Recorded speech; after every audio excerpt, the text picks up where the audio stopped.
अस्सलाम वालेकुम and welcome to a new episode of गुड़िया स्टेक। मैं हूं आपकी होस्ट डॉक्टर अनीला। मेरे बराबर में आज जो मेहमान शख्सियत बैठी हैं उनको देख के अब यकीनन चौंके हैं, बहुत ज़्यादा चौंके हैं। मैं भी बहुत चौंकी। अभी मैंने उनसे यही बात मैं कर रही थी कि मेरे लिए एक बहुत अजीब सी स्पूकी सी फीलिंग आ रही है। बिल्कुल, आप बिल्कुल सही समझे, मुझे इंट्रोड्यूस करवाने की ज़रूरत नहीं है। ये हमारे बहुत बहुत बहुत मोहतरम, बहुत बड़े लेजेंड कवि साहब के साहबजादे अदनान कवि साहब मेरे साथ मौजूद हैं। इन्होंने आज बहुत मुझे इज़्ज़त बख्शी, बहुत हम्बल, अपने फादर की तरह। Is a very very nice gentleman. बहुत मज़ा आ रहा है इनसे बात करके। मैं चाहती हूँ आप लोग भी इनसे बात करें, उनको देखें, उनसे बात करें, उनको जानें। आजकल आप उनको देख रहे हैं ड्रामा सीरियल जमा तकसीम में अकमल के रूप में, और इंशाल्लाह आप भी आगे भी उनको डिफरेंट प्रोजेक्ट्स में देखेंगे। तो ज़्यादा टाइम ज़ाया नहीं करते, I think let's move on to him और उनसे बात करते हैं। अस्सलाम वालेकुम अदनान साहब, क्या हाल है? जी वालेकुम सलाम। अल्हम्दुलिल्लाह, अल्लाह का शुक्र से। सबसे पहले बहुत शुक्रिया, बहुत शुक्रिया। I am humbled and I am very honoured. आपने टाइम निकाला है, आपने बात करने की हामी भरी है, और बहुत अच्छा भी लग रहा है आपसे बात करके। जैसे मैं आपसे कह रही थी कि आपके अब्बा की तो मैं बहुत बड़ी फ़ैन थी। अल्लाह उनको उनके दर्जात को बुलंद करे और उनको जन्नत नसीब करे, जन्नतुल फिरदौस की जगह दे। आमीन सुम आमीन। जी अदनान साहब, ऐसे करते हैं ना कि मुझे तो याद है कुछ ज़रा ज़रा, तुम्हें याद हो जी, कि नहीं याद हो जी। आपकी एंट्री शोबिस में। पहले हम वहां से शुरू करते हैं, उसके डेब्यू किया आपने कब इस फील्ड में आए? ब- बस बहुत बचपन में किया, 5-6 साल की उम्र में। ये कोई मिड लेट 70s की बात है। बच्चों का प्रोग्राम होता था म्यूजिक का। मेरा ख्याल तनवीर मसूद उसकी प्रोड्यूसर थी, का तो खलील अहमद शायद होस्ट थे। तो उसमें बहुत से बच्चे जाते, उन्हें चाहिए होते थे, तो जो आर्टिस्ट होते थे उनके ही बच्चे ज्यादा अवेलेबल होते थे और यूज टू होते थे, तो वहां से शुरू किया। मगर पहला ड्रामा किया यावर हयात साहब का। पता नहीं, मुझे सन भी ऑनेस्टली नहीं याद। 77, 76, 78, इसी में से कोई एक होगा। वो मेरा पहला प्ले था। उसका नाम था फ्रूट कप। तो यावर हयात उसके डायरेक्टर थे। मेरे वालिद साहब उसमें थे। सरबत अतीक हमारी एक आर्टिस्ट होती थी, वो उसमें थी। तो वो मेरा पहला प्ले था। बस जो शुरुआत हुई तो फिर वो मिड 90s तक चली। तो सारा बचपना, टीन एज, सारा पीटीवी ही में गुजरा। और अलॉन्ग विद थिएटर भी किया, रेडियो भी किया। तो ये मसरूफियत रही। पहला थिएटर 1984 में किया। रशीद उमर थानवी साहब डायरेक्टर थे उसके, अलहमरा आर्ट्स काउंसिल में। उसमें हमारे सारे उस आर्टिस्ट थे। फिरदौस जमाल थे, वसीम अब्बास थे। इन लोगों के साथ पहला डेब्यू किया। और जो लास्ट थिएटर किया, जो मैं कहूँगा मेरी लाइफ का बेस्ट मेमोरीज हैं, वो मिर्जा गालिब बंदर रोड पर वो बिल्कुल। किया। और उसमें सारी कास्ट हमारी कराची की बहुत बहुत अजीम लोग थे। सुभानी भाई यूनस, अपने और जो भी उसकी वो पूरी कास्ट थी, काजी वाजिद, मोहसिन गिलानी, और वाले साहब भी थे उसमें। तो that was an amazing experience. फिर मैं कनाडा मूव हो गया, आई थिंक अराउंड 96 97 में। तो तब से इधर ही हूँ। सही, सही। तो मुझे ये बताएं कि जब आपने इनिशियली स्टार्ट ली, तो अपने शौक से ही, या फिर वाले साहब ने इंसिस्ट किया कि नहीं बस जाओ करो? नहीं नहीं, वाले साहब ने तो कभी किसी चीज के लिए इंसिस्ट नहीं किया। वो मेरा ख्याल बस टीवी में ही उनको ही रिक्वेस्ट की होगी शायद प्रोड्यूसर ने, तो उन्होंने पूछ लिया या भेज दिया। कोई उसमें हमारी मर्जी थी, हमने एंजॉय, मुझे म्यूजिक से है लगाओ बहुत ज्यादा। हम्म। तो we enjoyed it a lot. और बच्चा, आपको पता है, 5-6 साल का बच्चा तो एक प्ले डे टाइप ही हो जाता है ना दिन। तो हम्म। वो वाले साहब की तरफ से कभी कोई ना रुकावट थी, ना कोई उन्होंने इंसिस्ट किया कभी हम्म। कि इस तरफ आओ या ये करो। हम्म। वो तो बस खुद ही आपने, इंटरेस्ट पैदा हुआ। जी, तो आपने स्टार्ट तो लिया था as a child, child star. हाँ जी। इसके बारे में मैं आपसे बात करना चाहूंगी। क्या टाइम का हर्ज होता है as being a child star? पढ़ाई इससे मुतासिर होती है, नहीं होती? अ, आप कितना जैसे उस उसमें हमें ये देखना पड़ेगा हम किस एरा की बात कर रहे हैं। अगर जो कि हम बात कर रहे हैं जब सिर्फ पीटीवी था, आई थिंक 96 तक, 95 तक। मैंने एक्चुअली जब पीटीवी छोड़ा, जब तक पीटीवी अपने अरूज पर ही था, वो मेरे छोड़ने के 1-2 साल बाद फिर चीजें फर्क हुई और चैनल्स आ गए, बहुत कुछ हो गया। तो उस जमाने में मैं तो 90s ही की 80s ही का एक्सपीरियंस शेयर कर सकता हूँ। तो तब हर्ज इतना नहीं होता था जितना आज के दौर में होता है, जो मेरा अभी रिसेंट एक्सपीरियंस रहा है। तो तब इसलिए नहीं होता था, एक ही चैनल था, एक ही ड्रामा होता था, उसकी 2-3 दिन रिहर्सल होती थी, 2 दिन रिकॉर्डिंग होती थी, तो आप within a week you are done with a play. और बच्चों के लिए जाहिर है आफ्टर स्कूल शाम में ही होती थी रिहर्सल, वो कोई इशू नहीं था कि जिस दिन रिकॉर्डिंग है वो छुट्टी वाले दिन रख ली या दोपहर के बाद बच्चों को बुला लिया। तो उस तरह का इतना हर्ज नहीं होता था, और इतना काम भी नहीं था कि आप वन आफ्टर अनदर प्रोजेक्ट कर रहे हैं। तो साल में 1-2 प्ले कर लिए तो वो इट वाज ओके। मगर अब एंटायरली डिफरेंट है सिस्टम, तो अब जरा टाइम कंज्यूमिंग ज्यादा है। मगर अब की जनरेशन माशाल्लाह, मेरा जो रिसेंट एक्सपीरियंस रहा है, दे आर वेरी टैलेंटेड और बड़े फोकस्ड हैं। तो हर जो उस हिसाब से नहीं होता, इट ऑल डिपेंड्स कि आप कैसे बैलेंस कर रहे हैं अपनी लाइफ को। क्योंकि देखें, जिसने नहीं पढ़ना वो तो कुछ ना करके भी नहीं पढ़ेगा, और जिसने पढ़ना है वो, अगर आप शूट पे हैं और आप 10 घंटे की शूट है तो आप उसमें 5-6 घंटे वेट ही कर रहे होते हैं, तो you can study in that time if you want to. तो इस तरह का है सिस्टम। बात तो आपकी सही है। तो अब जाहिर सी बात है, वो टाइम थोड़ा सा मुख्तलिफ था, लेकिन फिर भी उसके बावजूद भी आपके ऊपर प्रेशर डेफिनेटली होता तो होगा, या नहीं था? देखिए, प्रेशर नहीं, बिल्कुल था, मगर वो प्रेशर की समझ आपको आती है जब आप थोड़ा सा खुद मेच्योर होते हैं। जब अपने बचपने में होते हैं तब तो आप इन चीजों को नहीं, मेरा ख्याल, सोचते भी नहीं, मैटर भी नहीं करती। मगर फिर थोड़ा सा हो जाता है प्रेशर, ऑफ कोर्स नेचुरल है।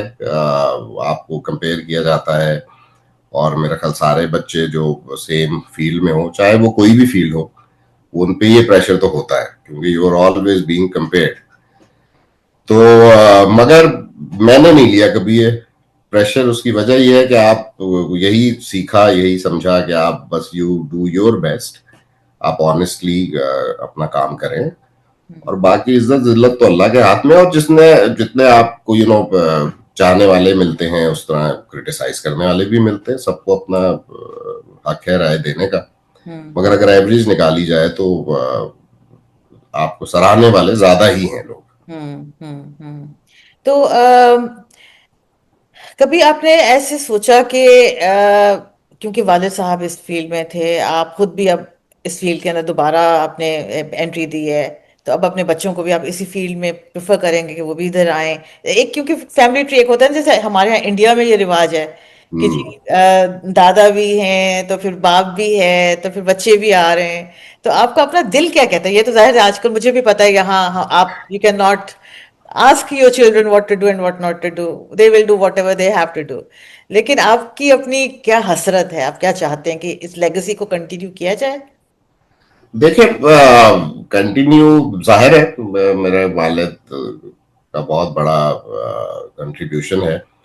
और मेरे अभी दोबारा आने की वजह भी कुछ यही थी कि उनकी पासिंग के बाद एक एक बड़ा वॉइड लाइफ में आ जाता है, जो जो इस प्रोसेस से गुजरता है, दे कैन अंडरस्टैंड।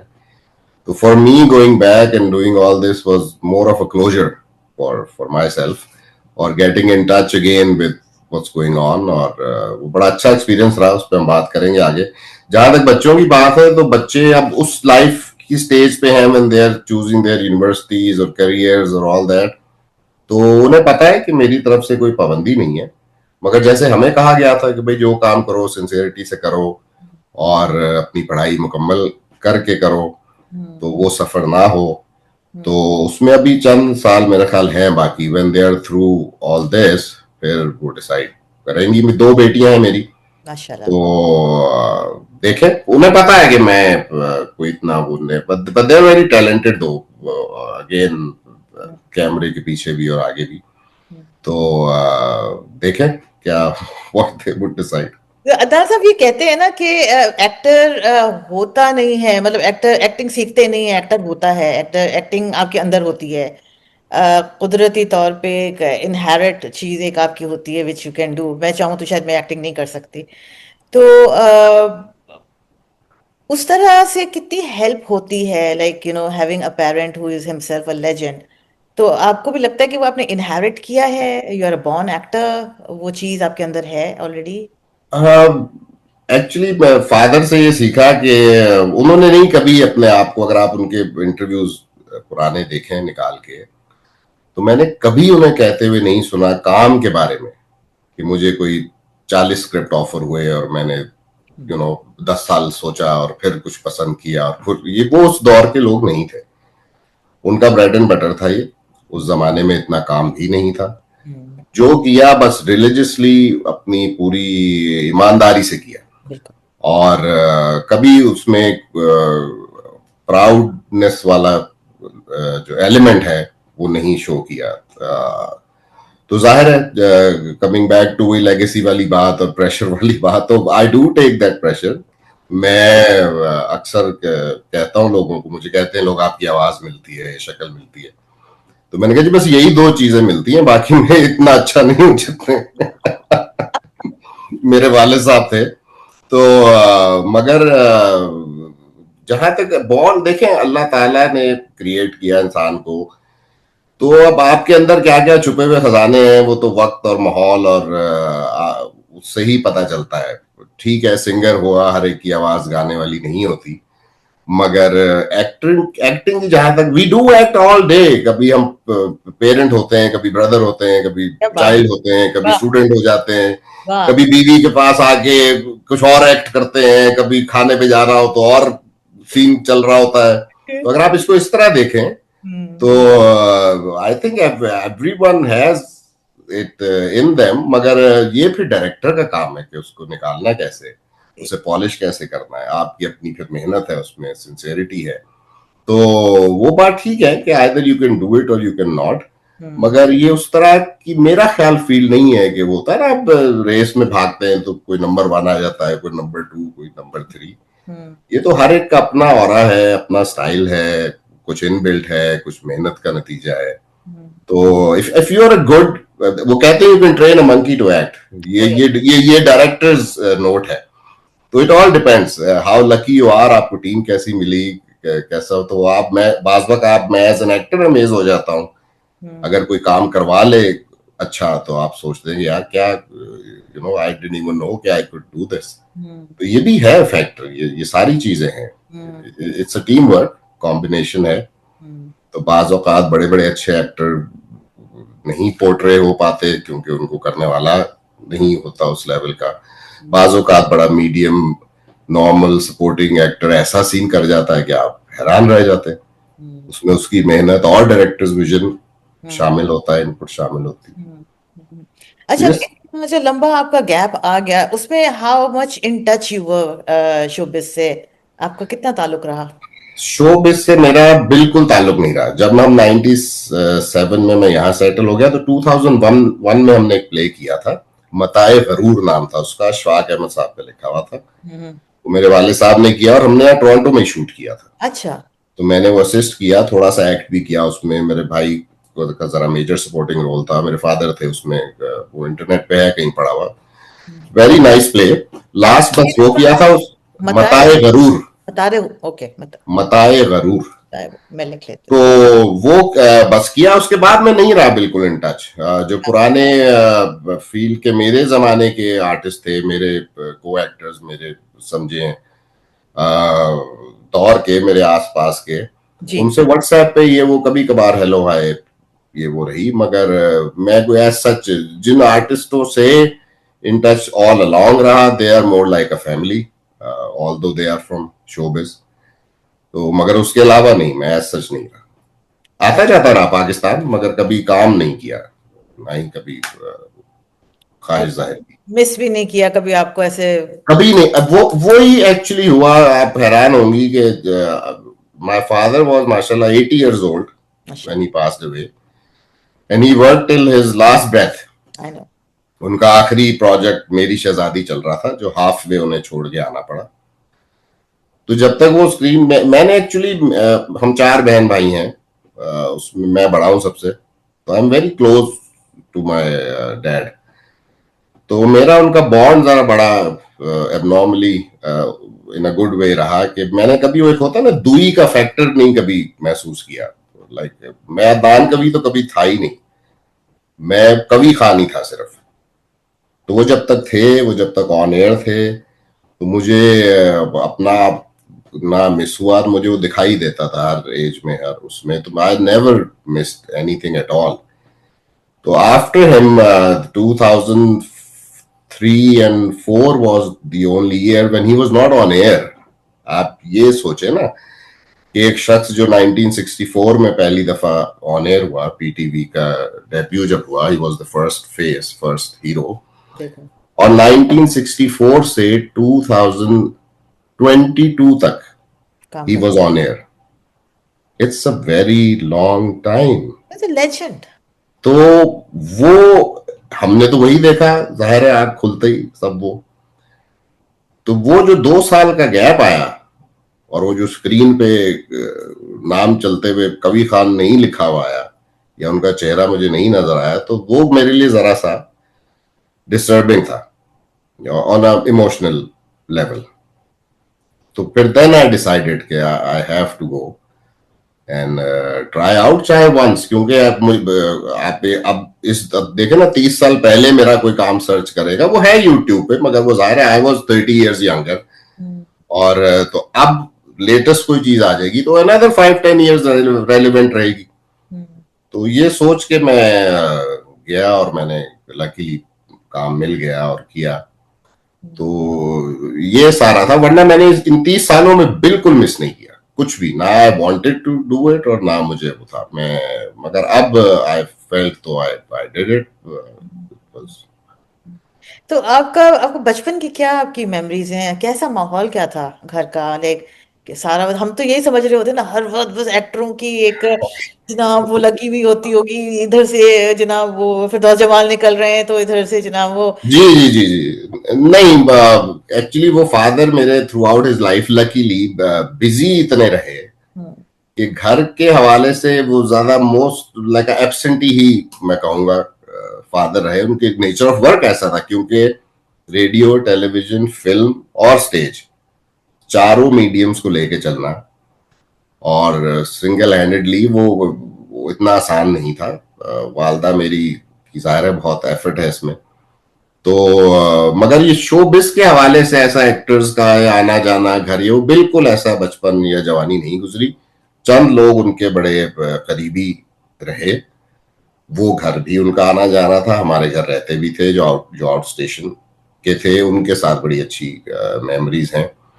और उसमें मोइन अख्तर थे, तारिक अजीज थे, काजी वाजिद थे, जमील फखरी साहब थे। ये लोग बहुत ही मेरे वालिद के करीबी लोगों में से थे। और फिर throughout till his passing, Sohail Ahmed is a very कहते हैं important part of our lives and our family. और नूरुल हसन भी, ये दो जो शख्सियतें हैं, वो मैं और हम दो भाई हैं।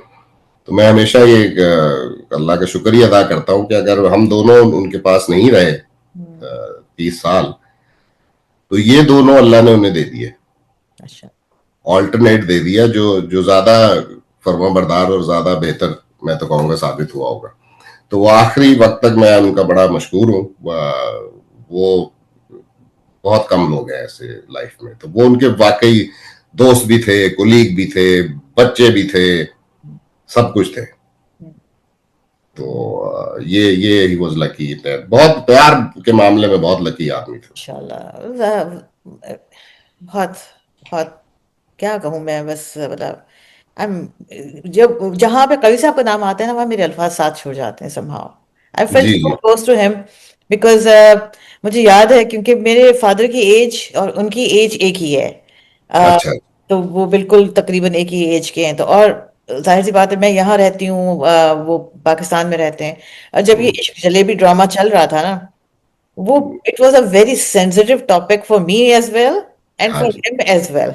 जी लाइक बिल्कुल। ऑब्वियसली क्योंकि हम दोनों की सिचुएशन एक ही तकरीबन थी। हाँ जी हाँ जी। अ, उस वक्त फिर मेरी उनसे 2-3 दफा बात हुई कवि साहब से, एंड यकीन करें I used to cry in front of him कि कवि साहब, आपने ऐसा इतना खूबसूरत आपने पोर्ट्रे किया है उस हम्म, कैरेक्टर को, बूटा सिंह को, बूटा बूटा साहब को, कि हम्म, मतलब लाइक मुझे होता है कि बस मैं अभी फ्लाइट पकड़ूं और मैं पाकिस्तान चली जाऊं, हाँ जी, हाँ जी, इतना बिल्कुल। खूबसूरत उन्होंने पोर्ट्रे किया था। Hmm, but like he is a legend. अच्छा, आपका अपना पर्सनल क्या फेवरेट, उनका कौन सा ड्रामा आपको लगता है कि बहुत अच्छा था? मुझे उनका दौरे जुनू legend. Was my all time favourite. I think Naveed Shahzad और उनका था दौरे जुनू, शायद अनूर मकसूद का लिखा हुआ था, if I am not wrong. उस पे उन्हें अवार्ड भी मिला था, लॉन्ग प्ले था वो, जब लॉन्ग प्लेस चलते थे 80s में। बिल्कुल। तो वो मुझे बहुत पसंद था। मुझे उनका on a lighter note Mirza इंसान बहुत पसंद था, क्योंकि उसमें वो कैरेक्टर ऐसा था कि उनकी शक्ल कवि से मिलती है, तो वो उस तरह ही एक्ट बहुत करते थे, lovely। तो इट वाज अ वेरी हाँ, नाइस प्ले। हाँ, बाकी तो इतना काम है उनका, क्या वो तो आप काउंट नहीं कर सकते। बेटी का बोझ था, दिन था, और आई मीन बहुत बहुत बढ़िया ज्यादा। चीज़ है, बहुत अंधेरा बढ़िया। उजाला ने बहुत लोगों का प्यार दिया उन्हें। लेकिन आखिरी के चंद सालों में मेरे ख्याल में उन्होंने बेतहाशा काम किया है। अ, बहुत काम। जी, बहुत जबरदस्त काम जी, किया। अच्छा, एक और मैं आपसे बड़ा इंटरेस्टिंग क्वेश्चन पूछूंगी। अब मुझे याद है जब हम लोग बिल्कुल यंग से होते थे उस जमाने में, सलीम नासिर साहब, अल्लाह उनको जी, जन्नत नसीब करे, बहुत आमीन, आमीन। जबरदस्त, बहुत अच्छे आदमी थे। जी, उनकी जो साहबजादी थी, बेटी थी उनकी ना, तो वो हमारे स्कूल में पढ़ती थी। अच्छा, अच्छा, अच्छा। लोगों ने उन उस बच्ची को, मतलब हमसे तो बहुत छोटी थी, बहुत जूनियर थी, बट लोगों ने उसको तंग करके रखा हुआ होता था। बेचारी वो सुबह आती थी और होता था अपने अब्बा का ऑटोग्राफ लेके आ जाओ, अपने अब्बा की हुँ, तस्वीर लेके आ जाओ, लिखा हुआ ऑटोग्राफ हो तस्वीर के या ऊपर। आपके साथ ऐसा होता था, लाइक स्कूल में? नहीं, वो हुआ ये कि क्योंकि मैं खुद 6-7 साल की उम्र से टीवी में आने लगा, तो व्हिच मीन्स के स्कूल के तो आप समझे बिल्कुल किंडरगार्टन से ही मैं तो खुद आ रहा था। तो को एजुकेशन में मैं पढ़ा हुआ हूँ, तो ऐसा ऐसा नहीं रहा, क्योंकि उनको अपना ही लगता था कि ये तो सेलिब्रिटी वो है। है। हाँ, हाँ, एग्जैक्टली। तो वो ऐसा नहीं कोई लोगों ने, इसलिए रहा कि मैं शुरू से बड़ा स्ट्रेट फॉरवर्ड किस्म का बच्चा और शख्स रहा हूं। तो I started, I mean I learn to say no at a very young age. तो मुझे उसका बड़ा फायदा ही रहा थ्रू आउट लाइफ, जो मेरे वालिद को नहीं रहा आखिर तक। हाँ। तो बल्कि वो हंसते भी थे कि अदनान से नहीं कोई काम करवा सकता था इफ ही डजंट वांट। तो तो आपका शुक्रिया अदा करना चाहिए, मैंने आपसे पूछा, आपने हाँ कर दी। नहीं, नहीं, नहीं, सो आई एम ऑनर्ड। आपने रेफरेंस ही ऐसा दिया था कि वो तो आई हैव नहीं, टू, नहीं। This is my very first interview actually, I know, like I told you.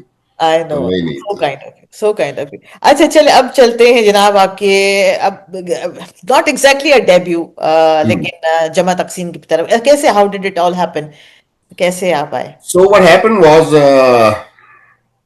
a year ago, I would say a year and a half ago, जब पाकिस्तान गया, तो आपको पता है 4-5 ही प्रोडक्शन हाउसेज हैं वहाँ। तो आई डिडंट नो एनीबडी। मेरे जमाने के लोग आधे रिटायर हो गए, आधे रहे नहीं दुनिया में। मसलन जो डायरेक्टर्स थे, सीनियर डायरेक्टर्स और सब बैक जो टीम पीछे होती थी। तो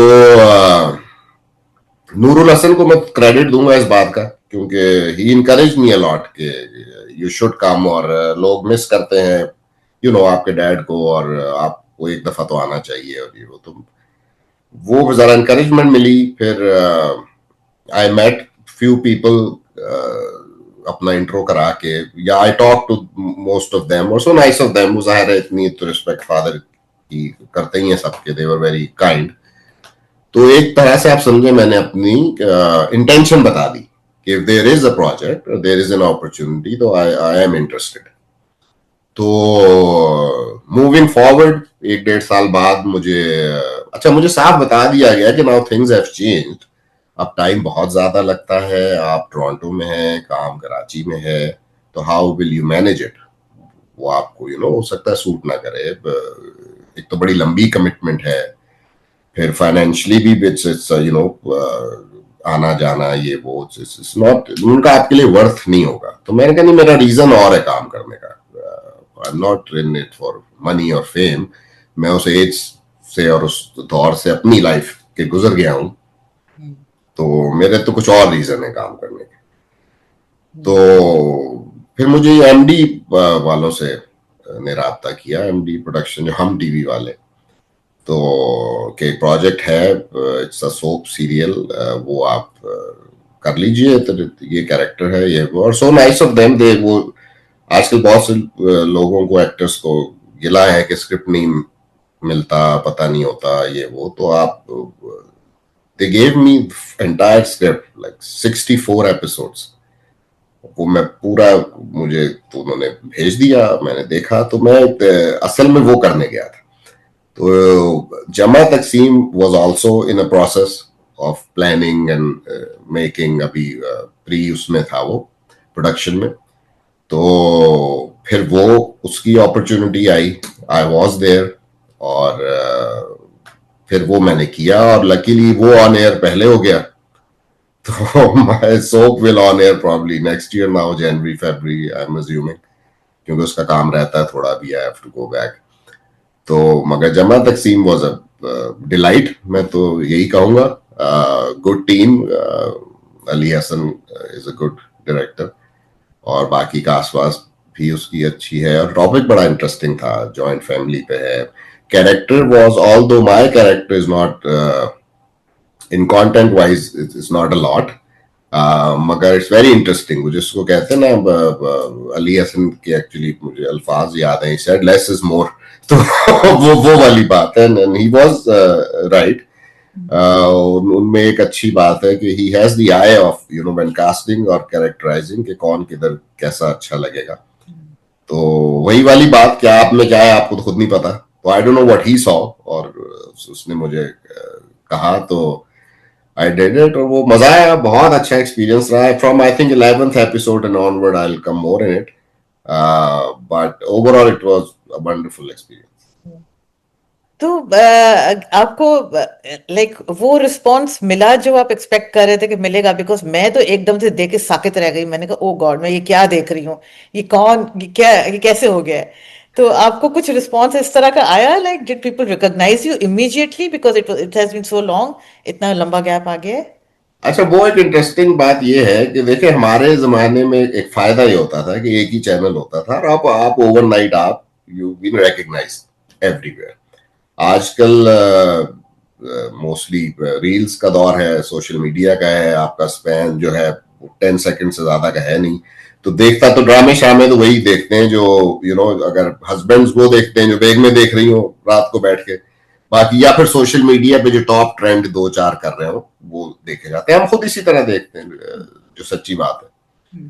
तो अच्छा, मैंने अपना ये फेसबुक और ये वो सब कुछ डिलीट कर दिया था, but I have to make it again, क्योंकि अगर आप शोबिज में जा रहे हैं तो आप वो पहली बात ये पूछते हैं कि आपका वो क्या है, तो उधर मैंने कमेंट पढ़े एक दो जगह जाके, बड़ा मुझे हैरत भी हुई, मगर ओवरऑल अच्छा इंप्रेशन इसलिए मैंने उससे उठाया कि मैं सिर्फ पहले दूसरे दिन ही देखा मैंने, ये नहीं कि अब मैं को दोबारा कभी गया, तो I still remember when I saw it, it had like 171 comments on me, जिसमें से जिनको आप हेटर्स कहते हैं वो भी माशाल्लाह थे, मगर एवरेज निकालूं तो 5-10 थे, तो ये तो बहुत ही वो निकली ना, घाटे का सौदा नहीं था, वो वाली बात थी, मगर वो जो थे वो मुझे बड़े इंटरेस्टिंग, ज्यादा इंटरेस्टिंग लगे, बल्कि क्या क्या लगा, आप बताएं जिन्होंने मुझे। तारीफें की उनका बहुत शुक्रिया, आई एम ओब्लाइज्ड, उनकी ये आधी से ज्यादा मोहब्बत तो जाहिर है मेरे अब्बा की वजह से थी।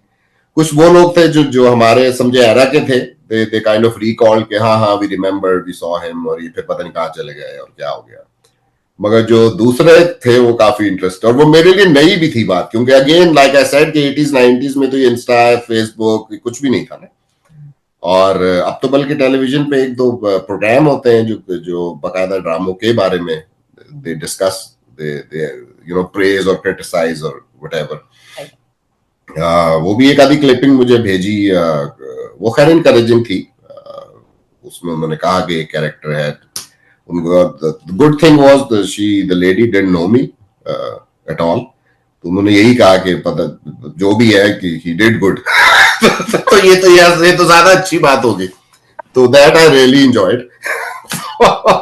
वो उन्होंने मेरा और बेओ का तारीफ की, और वो दोनों ही को नहीं जानती थी, तो but it was good to hear, जो बाकी हेटर्स थे वो दैट वाज वंडरफुल। मुझे तो लगता है कि वो ना पैसे दे के हेटर्स को बुलवा भी लिया जाता है थोड़ा सा, ये कंटेंट में जरा मसाला जरूरी होता है ना, आपको जरा तड़का लगाना। तो ये भी है, क्योंकि वो अभी आप एक एपिसोड में, आई थिंक अभी एक या दो एपिसोड्स में एग्जैक्टली exactly, अभी तो इंट्रो था ना सिर्फ मेरा, जो और था मेरा उसमें उसमें कोई आपका। कैरेक्टर, चूंकि हाँ मैं उस घर का दामाद हूं, तो हाँ। मैं तो मेन नहीं होऊंगा ना उसमें, मैं तो अपने घर में होऊंगा। तो एग्जैक्टली। मेरा तो आगे मेरा ख्याल 11th एपिसोड से जब मेरा घर दिखाएंगे तब वो ट्रैक चलेगा ना, एग्जैक्टली। थोड़ा बहुत। एग्जैक्टली आप तो कमेंट कर वो सकते हैं कि गुड और शुरू में बैड। तो इंट्रो उन्होंने दिखा दिया, हाँ हाँ। तो सही। Again but overall it's a very nice character, हाँ। बहुत मजे का है। तो अच्छा। जब अब आगे आएगा तो लोगों को जरा ज्यादा शायद एंजॉय आई एम करेंगे। होपिंग ज्यादा नेगेटिव ना हो, अब आपने नहीं नहीं नहीं नहीं नहीं नेगेटिव ना। नहीं, यही तो मजेदार बात है, वो आप देखेंगे तो पता चलेगा, सोचते रहेंगे नेगेटिव है कि नहीं है। अच्छा अच्छा। हाँ सही। अरे ये ड्रामा बहुत अच्छा जा रहा है, एंड आई थिंक मैं एक्चुअली जाती तौर पे सरवत नजीर के ड्रामे बहुत पसंद करती हूँ। जी जी जी।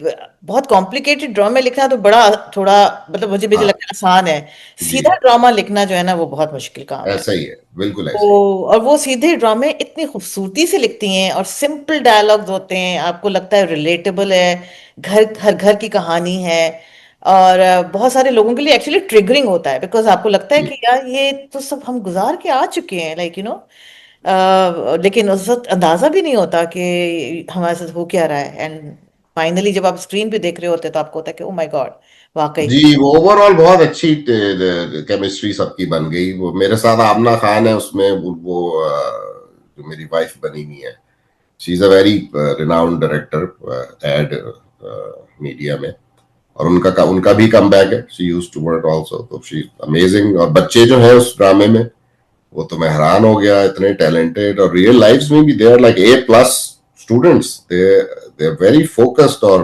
बहुत ही कमाल की जनरेशन है, इसमें वेरी इंप्रेसिव। कोई शक नहीं। आप ड्रामे भी देख रहे थे बीच में, या ड्रामे भी नहीं देख रहे थे? अच्छा, जब मैं पाकिस्तान में था, I was there for like 4-5 months, पूरा समर मेरा वहां लग गया, तो मैं वहां तो नहीं देख रहा था, क्योंकि वहां तो मैं कर रहा था काम, and it's right now it's very long hours। तो ड्रामे तो मैं कनाडा में देख रहा था, और अब मैं दोबारा आया हूं तो इस महीने समझे कैचअप करना शुरू किए हैं, मगर उधर मैं नहीं देख रहा था क्योंकि मेरे पास टाइम ही नहीं था। अच्छा। सही। जी, तो अब मैंने दोबारा शुरू किए हैं देखना। अच्छा अच्छा। सही। मतलब जमा तकसीम भी मैंने यहीं आके शुरू किया, खैर वो तो हुआ ही यहाँ शुरू, और भी जो 2-3 मैं देख रहा हूँ वो इधर ही आके फिर शुरू किए। अभी जो रिसेंटली खत्म हुआ है परवरिश, वो जी, देखने का इत्तेफाक हुआ आपका? परवरिश मैंने ऑनेस्टली नहीं देखा, वो था जब चल रहा था तो मैं चला गया था, बीच में एक आधा एपिसोड देखा, मगर वो बहुत पसंद किया गया, दैट आई नो, उसके ग्लिम्पसेस देखे थोड़े बहुत।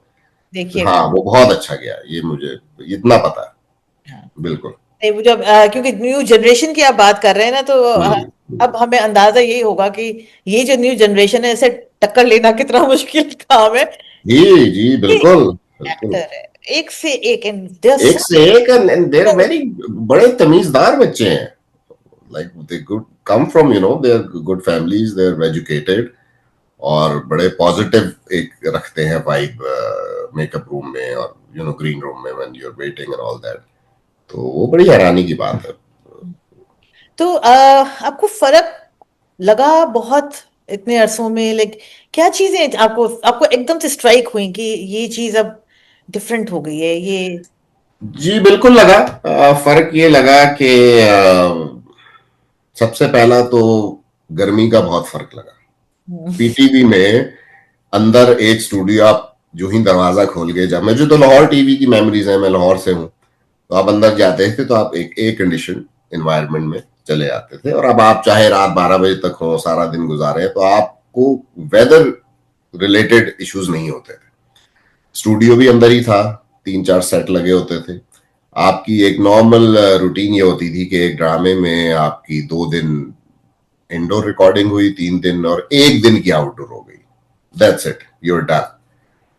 अब चूंकि ड्रामा इंडोर स्टूडियो से बाहर आ गया है, घरों में चला गया है, तो अब मुझे तो ये सबसे, वो कहते हैं ना, अब वाकई ये खून से ज्यादा पसीने की कमाई है।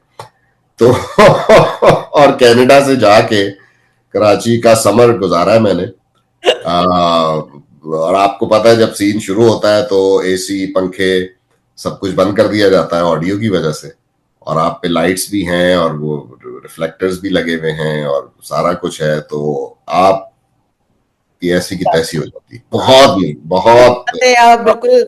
हाँ। हाँ, तब पहला शुक्र तो मैं ये अदा करता हूँ कि मैं मर्द हूँ, तो मुझे मेकअप नहीं करना पड़ता। तो वो मैंने आप यकीन करें इन दोनों ड्रामों में मैंने, मुझे याद है in my older days PTV में जाके हम हल्की सी फाउंडेशन या बेस या कुछ ना कुछ कर लेते थे, तो just for fun to look nicer. तो मैंने कुछ नहीं किया, मैंने मुंह पे कहते हैं ना I put nothing on both of my projects, क्योंकि उसका कोई फायदा ही नहीं है, सब कुछ तो बह जाना है। तो अनलेस आपने कोई दाढ़ी वाड़ी मुझे मुझे लगाई नहीं है, तो वो एक काफी चैलेंजिंग रहा। आप सोचें कि और टाइम खवातीन का क्या हाल होता होगा कि मेकअप ओ माय गॉड, हाँ जी, they should get a standing ovation. ऊपर से बाल बहुत नकली, बहुत आंखें नकली, मुंह नकली, हर चीज नकली, वो तो बह बह के तो हजर हो जाए। हाँ जी, हाँ जी, ये तो है, ये वाकई it's not an easy job.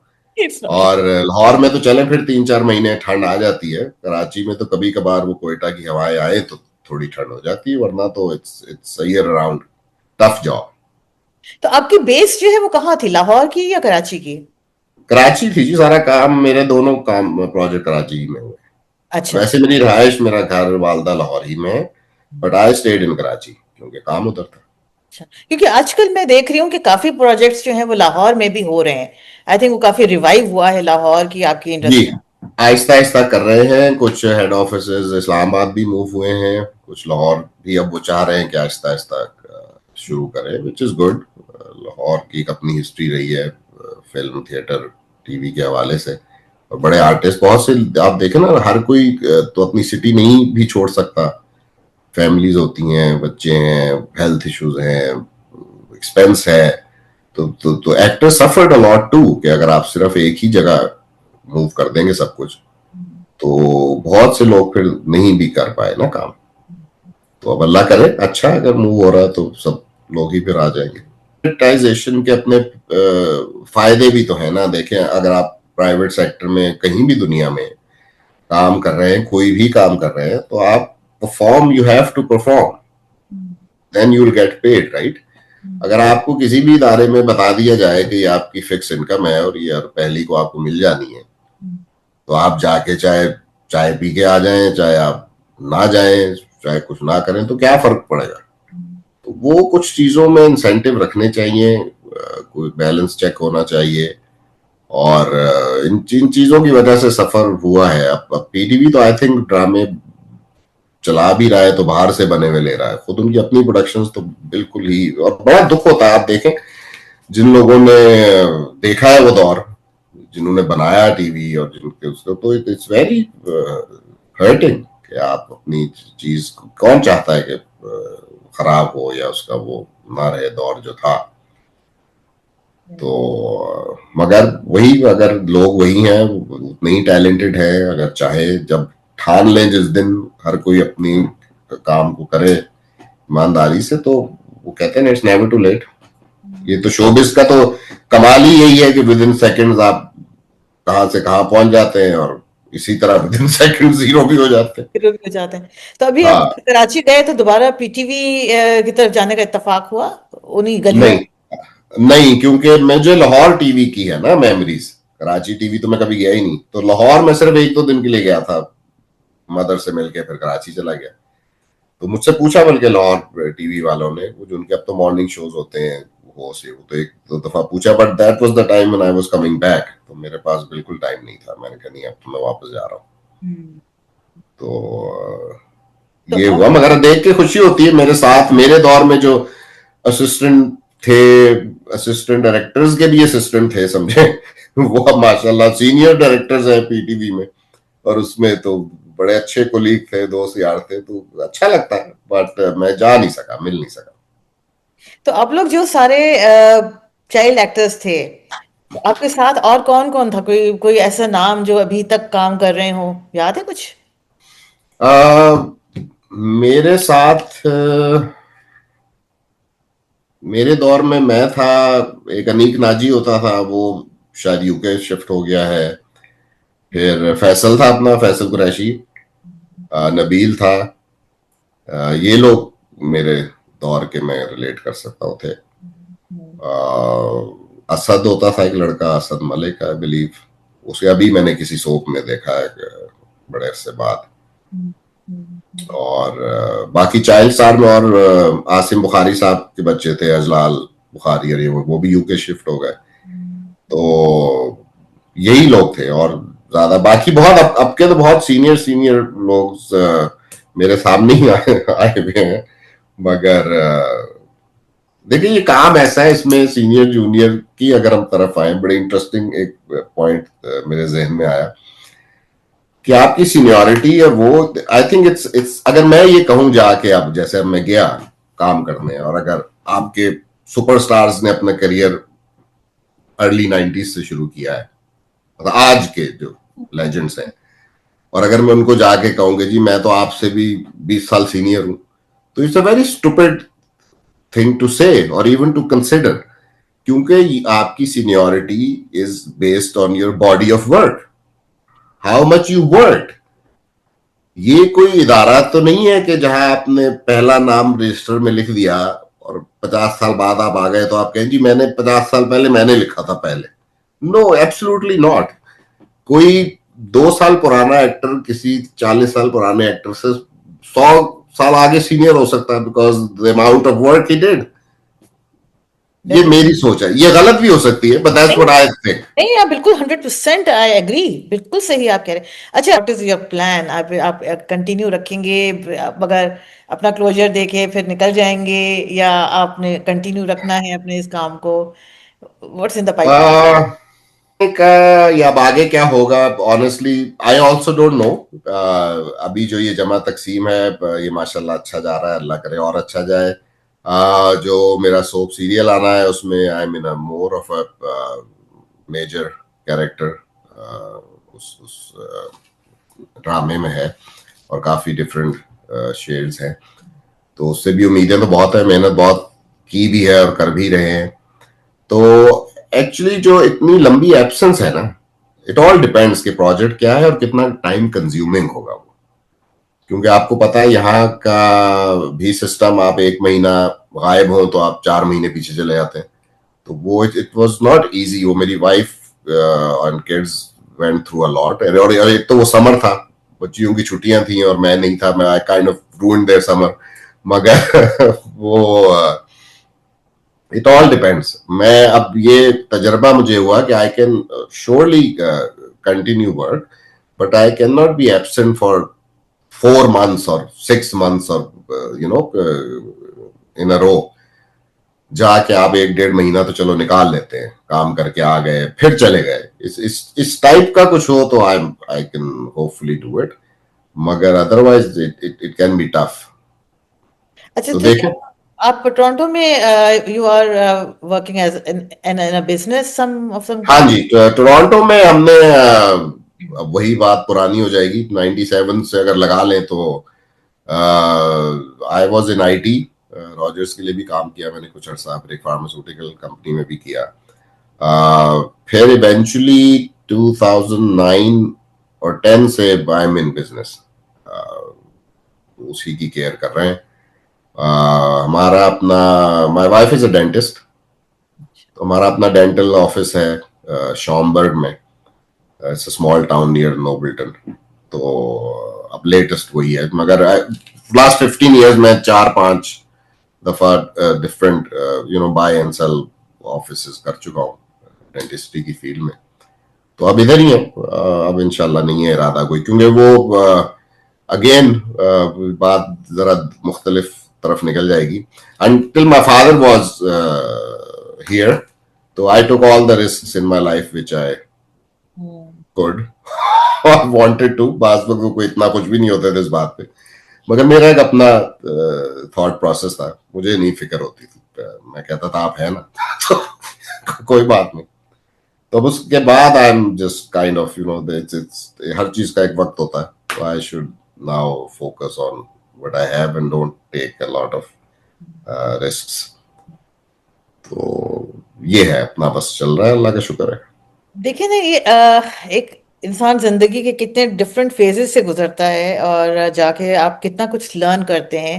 एक बात जी मुझे आपकी दो बातें मैंने आपकी देखी। एक तो आपने मुझे बताया कि when you were growing up, तो एक एक जाहिर सी बात है, बिकॉज कवि साहब वाज बिजी वर्किंग। जी पता है, ये एक ऑटोमेटिकली आपके अंदर ये चीज आ गई है that you don't want your kids to go through the same thing, that you are not available और you are not there for them. Hmm. तो आप अपने काम को उस हिसाब से मैनेज करेंगे that you want to be there for them as well as you do whatever you want to do as अब अपनी खुशी के लिए।